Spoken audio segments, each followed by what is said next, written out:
I wonder if any of you here have ever seen a wedding held in the dead of night. October 1985. Fresh out of college, I had taken a teaching job in Guangzhou. It was early in the school year and there was so much to do that even past midnight I was still grading papers. The heavy workload left me exhausted. For no reason at all, my heart began to palpitate. I took a sip of water, rubbed my furrowed brow, and resolved to finish the rest in one push. But just then the clock struck 12. Suddenly my eyelids felt impossibly heavy, as though every ounce of strength had drained away. My head drooped and I fell asleep without meaning to.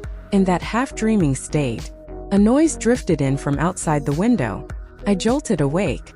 Listening closely, it sounded like a suona. Who the hell is playing at this hour?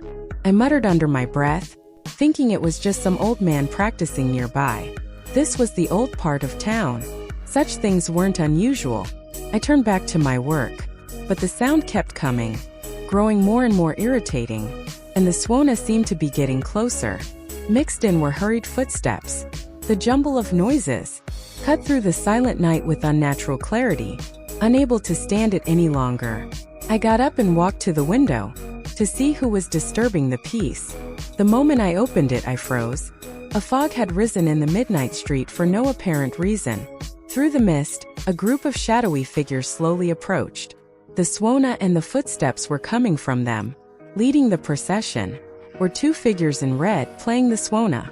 It was a wedding party, yet there was nothing festive about them, only an overwhelming sense of the uncanny. The procession moved forward. The scene in the fog grew clearer. Perplexed, I leaned out the window, unable to resist the urge to see better. I regretted it instantly.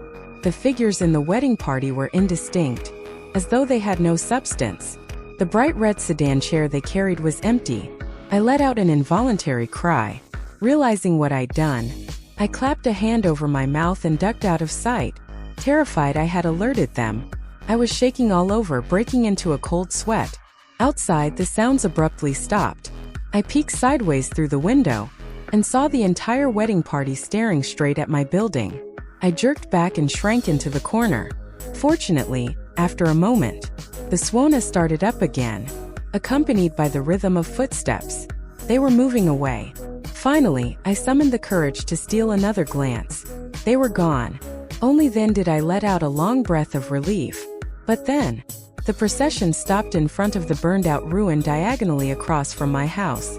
Their figures grew fainter in the mist, until they vanished completely. Staring at the wreckage, something clicked. Of course, today was the 7th day, though it was now just a pile of charred rubble. 7 days earlier this had been the famous Old City Lord restaurant, a Guangzhou landmark with a long history. That night, a newlywed couple had held their wedding banquet on the 3rd floor. A grand affair, the entire floor packed with guests. Disaster struck without warning. As the guests were enjoying the banquet dishes, a frantic shout came from the stairwell. A man rushed upstairs, flailing his arms and yelling, "Fire!" Everyone turned to look. Flames were already licking up the stairwell, thick smoke blocking the only exit. Outside the windows, a hellish red glow danced. Panic erupted. Screams, sobs, wails filling the air. A scene straight out of purgatory. By the time the fire trucks arrived and extinguished the blaze, the entire building was reduced to ruins. Anyone who lived through 1980s Guangzhou knows. Power outages were common. Demand far outstripped supply. The wedding banquet happened to fall on a night of scheduled blackout, so the owner had placed a generator at the foot of the stairwell on the ground floor. That generator was the cause of the tragedy. For reasons never fully explained, it caught fire, igniting the wooden stairs and sealing off the only escape route for everyone above. Once I realized whose wedding procession it was, I burrowed under the blankets, trembling until dawn finally broke.